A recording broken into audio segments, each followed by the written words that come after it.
তুমি বাড়িতে থাকো, আমি অনেকক্ষণ বাড়ি থেকে এসেছি, বাড়ি চললাম। আর যদি মাজায় যন্ত্রণা করে তাহলে রসুন তেল গরম করে একটু বলিয়ে নেবে, লাগিয়ে নেবে।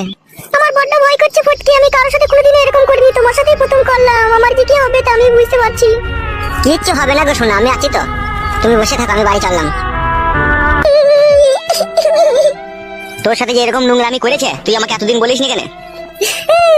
দাদা আমাকে বলতে বারণ করেছিল, আমাকে বলেছিল তুমি তোমার দাদাকে বলবে না, তোমাকে আমি ভালোবাসি, বিয়ে করব। আমাকে ভুলিয়ে ফাঁসিয়ে আমাকে গাবিন করে দিয়েছে দাদা।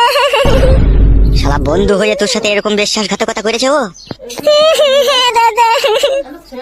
ওর বাঁচার কোনো সিস্টেম নাই রে, ওকে মরতে হবেই। কি হয়েছে কি রে? তখন থেকে দেখছি সুমাইয়া কাঁদছে।